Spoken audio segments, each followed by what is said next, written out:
Good morning, class 10. Today we are going to do another poem, Animals. Like we did one poem earlier, the ball poem, in which we learnt a lesson for life. Similarly, in this poem, Animals, we are going to see how we are different from animals and what are the positive qualities which animals possess, which human beings also used to possess once, but now those qualities are diminishing. We are we only want a materialistic world. We only want money, we want comfort, we want everything that symbolizes that we belong to an elite section in the society. But the values, the qualities which human beings used to possess long, long ago, those qualities are now seen in very few people, or we can say mostly the qualities are diminishing.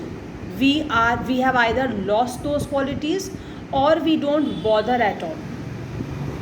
So let us read the poem and see what kind of a comparison does the poet make between animals and human beings. What kind of a life do animals lead? What positive characteristics do animals possess which we human beings have lost now? First, I am going to read the whole poem, then I will explain line by line. Animals. The poet tells us that he feels more at home with animals than humans, whom he finds complicated and false.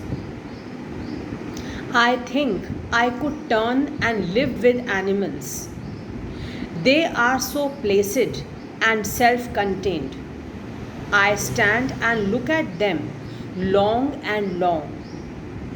They do not sweat and whine about their condition.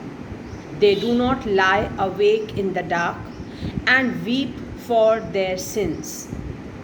They do not make me sick discussing their duty to God.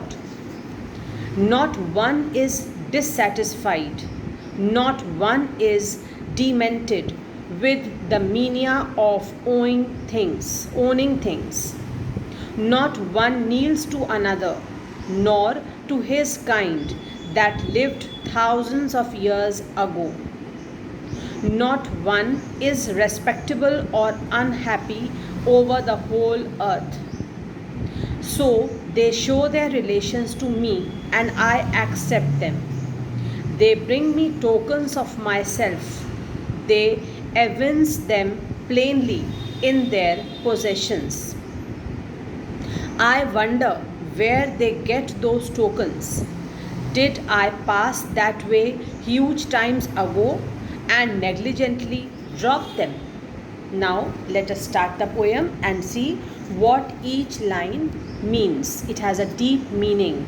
It has a strong message. Let us see. I think I could turn and live with animals. In the first line, the poet says that he wants to turn means he wants to be with animals. He wants to go back to that place where the animals live. He does not enjoy the company of human beings. He does not want to live with human beings. He wants to live with animals. He wants their company. They are so placid and self-contained. Now he is giving reasons also why he wants to leave the company of human beings and why he wants to go and live with animals. He says they are so placid. That means they are so calm. Placid means calm. They are so calm and they are self-contained. That means the poet says that their world is better. Their world is far better than human beings. They are peaceful. They are self-satisfied. They are contented with what they have. They don't run after worldly possessions or worldly things. and they don't interfere in each other's lives. So he gives so many reasons why he wants to go and live with animals. He wants to stay with them rather than being in the company of human beings who are never satisfied with what they have, who lead a life of trauma, trouble because of the endless desires which they have. Their life is not simple, whereas the lives of animals is full of simplicity. They are placid, they are calm, they are self-contained. That means they are satisfied, they are contented with what they have. They don't run after worldly possessions, and they live a simple and honest life. So in the starting, the poet gives these reasons why he wants to go and live with animals and leave human company. I stand and look at them long and long. The poet is so impressed with the lives of animals, with the simplicity of animals and their contentment, their honesty, their honest living. They don't interfere in each other's lives. They are satisfied with what they have. They don't complain for anything.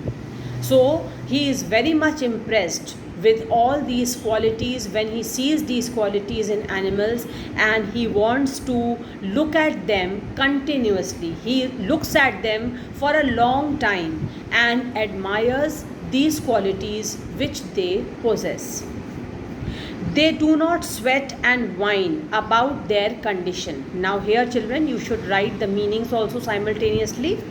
They do not sweat. Here in this line, sweating actually does not mean perspiration. Here sweating means complain and whine means cry. They do not sweat and whine about their condition. The poet says that whatever condition they may have to face, good or bad, any kind of trouble, any kind of misery, any problem, they never complain and they never cry. They don't grudge, they don't complain, they just simply bear whatever comes in their way. They do not sweat and whine about their condition. They do not lie awake in the dark and weep for their sins. That means the poet says that they are not awake all night. Why does a person remain awake all night? If he is not at peace, if he is mentally in some trouble, if you have any kind of trouble, any kind of problem, then you will notice that for long hours at night you will not fall asleep easily, because you will keep thinking about the problem, the trouble which is there in your life or in the life of some close relative of yours or anybody who is very close to your heart. But this is not the problem which the animals face. They do not lie awake all night. They are always satisfied with what they have. They don't grudge over their troubles. They are not they never complain. They don't keep on trying. They don't keep on crying. You must have seen that human beings, they are never satisfied with what they have. They keep on grudging. I don't have this, I want to do this, God knows why this has happened to me, so much problem is there in my life, and this and that. They are never satisfied with what they have. No matter what God gives them, they are never happy, they are never contented. They have a tendency of keep on complaining. They keep complaining about some problem or the other. Problems come in everybody's life, but they have a tendency to keep on crying and complaining. They are never happy, they are never satisfied. But this is not the case with animals. They don't complain, they don't cry. Cry here means, again, it is symbolizing complaining. They are satisfied, calm and quiet by nature. They don't keep on complaining. They don't lie awake all night, or they don't keep on weeping for their wrongdoings. If they have done some mistake, if they have done something wrong, then they just keep quiet. They bear the consequences quietly. They don't keep on complaining or grudging or weeping for their miseries, for their troubles, or for their wrongdoings. They do not make me sick discussing their duty to God. Now, in this, the poet says that they do not make me sick discussing their duty towards God, to God. He says that they don't keep on telling that I have done this work, I have done such and such work, I have done this noble deed because it was my duty towards God. God has sent me to fulfill my duties on this earth, so I have done this, I have done that. Human beings have a tendency to show off. If they do a simple thing, if they do a small thing, a little thing that is good for anybody, then they keep showing off. That means they have a tendency to boost themselves. They just show off. I have done this, I have done that, I have helped that person, I have given him money, he was in need, I have helped him in this way or that way. So they have a tendency, the human beings have a tendency to show off. They keep on boosting themselves. They keep on praising themselves for even a slightest good deed if they have done. But animals don't have this tendency. They do not make me sick. That means they don't they don't trouble me, or they don't give me any kind of mental trouble by telling that I have done this, I have done that, it was my duty, God has sent me on this earth for fulfilling me, I have done a duty towards God. They don't keep on praising their deeds. They don't keep on showing off themselves. They just keep silent and lead a simple, quiet life. Not one is dissatisfied. Not one is demented. Demented here means disturbed. Demented here means disturbed. Not one is dissatisfied. Not one is demented with the mania of owing things. Now, in this again, the poet is saying, he is comparing the tendency of animals and human beings. Human beings have a tendency of complaining all the time. As I said earlier, they are never satisfied with what they have. If we have a small television, we want a big television. If we have AC in one room, we want AC in another room. If we have a refrigerator at home, we want a better refrigerator next time with latest technology. So we are never happy. We are never satisfied with what we have. If we have money, we want more money. If we have a car, we want a bigger car, a latest model next time. That means human beings always show dissatisfaction. They are never happy, they are never contented with what God has given them. But there is a vast difference in the behavior of human beings, in the nature of human beings and the nature of animals. They are never dissatisfied. That means they are always very much contented. They are always very much satisfied with what they have, with what God has given them. Not one is dissatisfied. Not even one animal you will find who shows dissatisfaction. Not one is demented with the mania of owing things. That means they are not troubled or disturbed thinking, I don't have this, I don't have that, if I have a cooler, I should have an AC. Nowadays it is so hot and humid, coolers are not working, and we should have a better air conditioner, etc., etc. That means, in other words, the poet is trying to say that human beings are always running after materialistic possessions. We always run after materialistic things. We want one thing, then we want the second thing, which should be better than the first one, and so on and so forth. Our demands never end, our desires never end. Result is our sorrows never end. If you remember, I am relating this line to the great four noble truths of Gautam Buddha. You have studied Gautam Buddha in class 6, children, in history. Four noble truths of Gautam Buddha. One of the in two truths he had said that the main cause of misery and desire is, the main cause of sorrow is desire. The main cause of the sorrow of human beings is desire. And how can we end this sorrow? By killing our desires. These were the two noble truths from among those four which Gautam Buddha said. So it is very much true. The more we want, the more desires we will have, and it will lead to more and more complications in life. It will lead to more and more troubles in life, more sorrows in life, more dissatisfaction in life. But this is not the case with the life of animals, because they are always satisfied, because they are always contented. That is why they don't remain disturbed like human beings, thinking. Mania means always there is a thought process in mind. I don't have this, I don't have that, I should purchase this, I should get this, I need this for my comfort, I need that for my comfort. So our desires keep on troubling us, keep on haunting us. But this is not faced by the animals, because they are not disturbed by the mania of owing things. They don't want anything. They don't want anything in their life.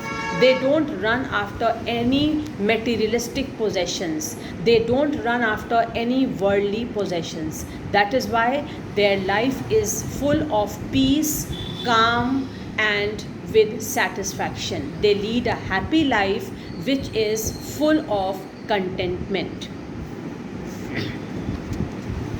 Not one kneels to another. Kneels means bows down. Not one kneels to another, nor to his kind that lived thousands of years ago. Now here you can write them, you can underline this line, that lived thousands of years ago. That means the poet is talking about their ancestors, about the ancestors of animals.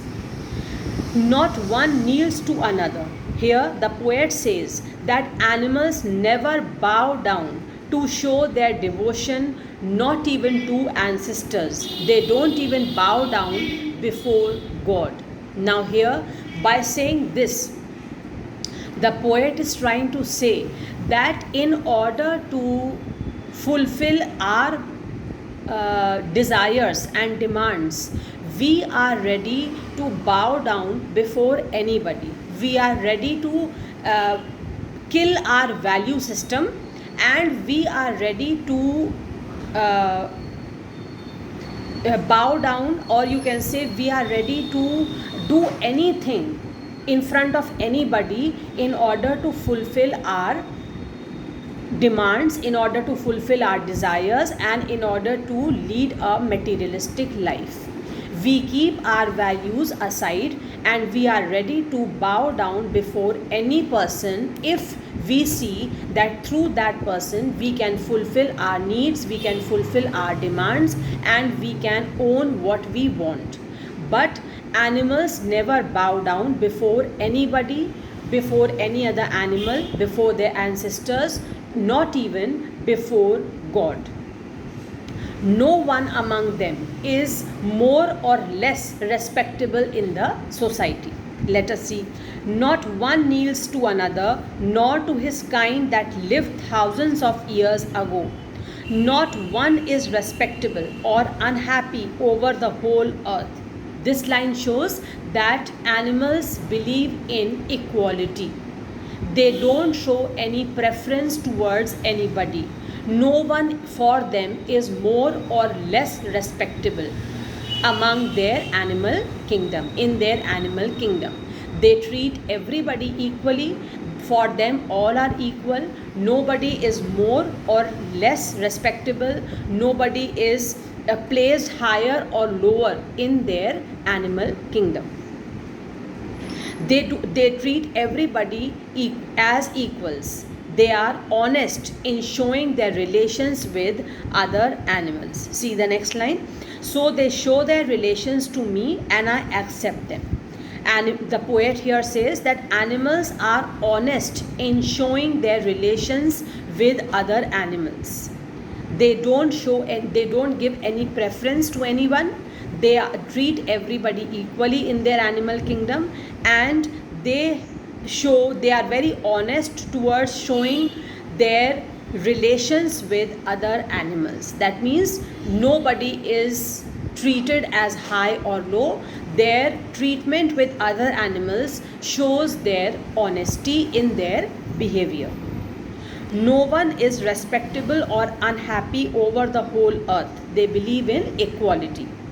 So they show their relations to me and I accept them. They show that all their relations are equal. They show honesty in their relations, and the poet accepts that yes, animals are far better than human beings. They are far more honest, and they treat everybody, all their animals, equally. All animals in their animal kingdom are treated equally. They bring me tokens of myself. They evince them plainly in their possession. Now here you should write some meanings. The word tokens here means qualities. Then there's a word evince. Evince here means show. Evince means show. Tokens means quality. Plainly. Plainly is in the next line. It shows without flaunting. That means they don't show off. They don't show off whatever they have. They don't flaunt. No showing off. Now I am reading these two lines again, then I will explain them. They bring me tokens of myself. They evince them plainly in their possessions. Now in this line, the poet says that animals show me that I also have. I here represents all human beings. Animals show that human beings also possessed many good qualities. Once human beings also possessed all these good qualities, all these positive traits which are now seen by the poet in animals. What good traits? Let us see from the beginning. First, calmness, then self-satisfaction, then not longing for materialistic possessions, being satisfied with what they have, not disturbed by the mania of owing things, treating everybody equally, giving respect to everybody in the society, no discrimination between high or low. So such were the positive traits which human beings used to possess earlier. They bring me tokens of myself. That means animals show me that there were many good qualities. Tokens means positive qualities which human beings also used to possess. They evince them plainly in their possessions. They show these qualities very simply in their possessions. They don't show off that they are so great, they are self-satisfied, they are calm, they treat everybody equal. They don't show off their qualities. Simply, very plainly, their good qualities can be seen by everybody. We as educated human beings, civilized human beings, although we call ourselves civilized, but our virtues, our good qualities are diminishing day by day. But animals are still full of all these positive virtues, positive qualities which they have, and the poet says that they don't show off their qualities, they don't flaunt that they have such good qualities in them. We can plainly see that they are full of such traits. I wonder where they get those tokens. In the second last line, the poet says, the poet introspects. He is thinking in his mind deeply. He is introspecting and he is asking from where do the animals get such good qualities. He is asking Where have such good qualities gone from human beings? He is questioning himself, he is introspecting and asking from where do animals get such good qualities, such positive traits in them. And he is also asking that once human beings also used to possess these qualities, where have they gone now? Where have these good qualities gone now? Why human beings have left them? Did I pass that way huge times ago and negligently drop them? Negligently drop them. Negligently means carelessly. Drop them means left them. Left them somewhere.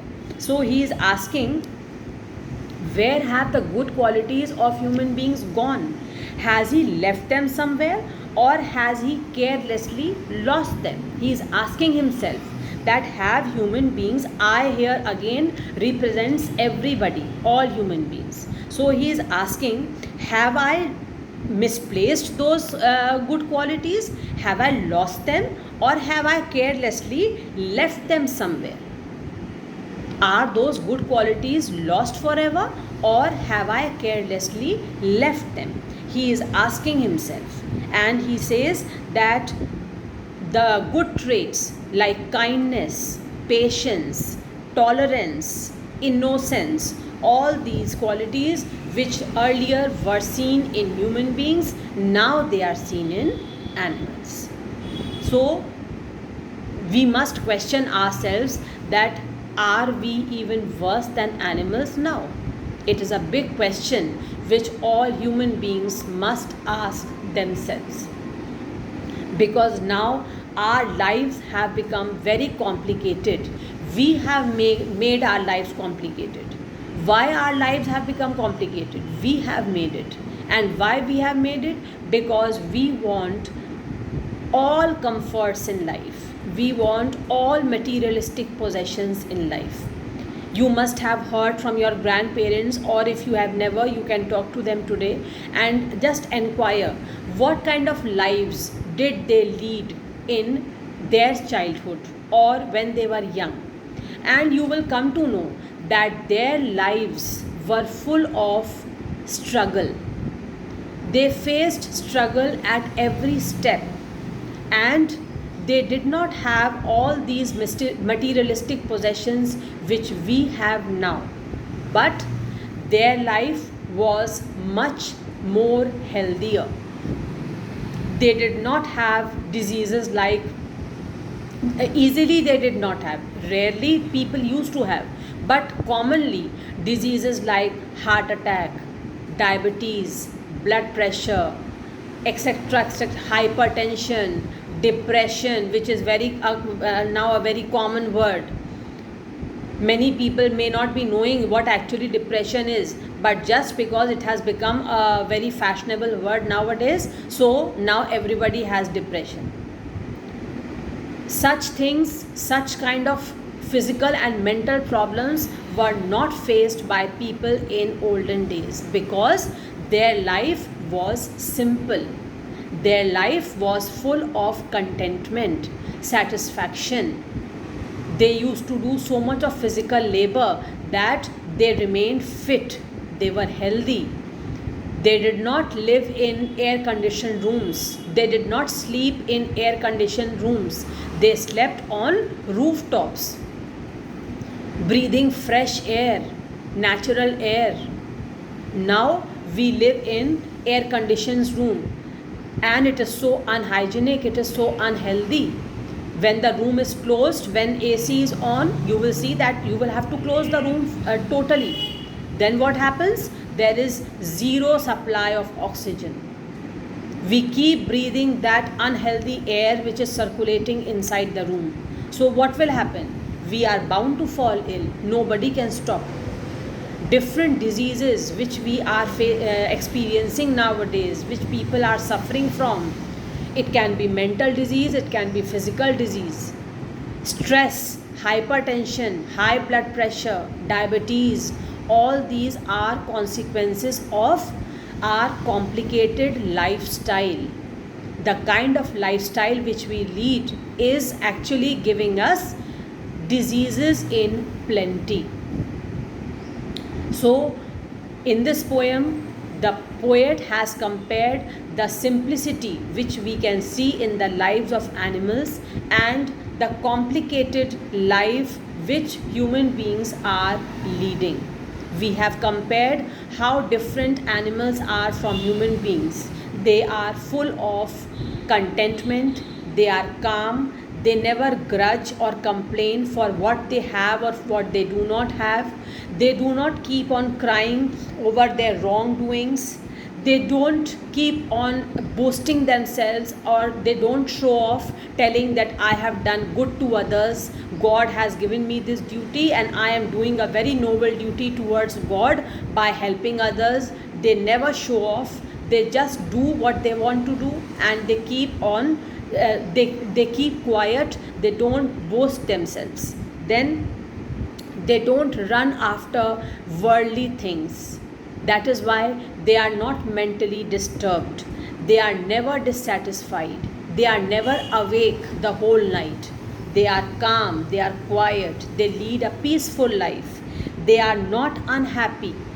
They don't disrespect anybody in their animal kingdom, whether it is the animals who are living with them or their ancestors. Every animal in their animal kingdom is treated equally. They follow equality among themselves. They don't show any disrespect towards each other. They show that their relations are full of honesty. Their relationships are honest. They accept them. Animals also show that these tokens, these good qualities, once used to be present in human beings also. And the good qualities which they have, they don't flaunt them, they don't show off, they live a plain life, a simple life. And in the last two lines, the poet is asking, from where do these animals get such good qualities? How do they get such positive traits in themselves? And in the last line, he is asking himself, where have I misplaced those qualities? Have I left them? Have I left them somewhere carelessly? Or I have misplaced them?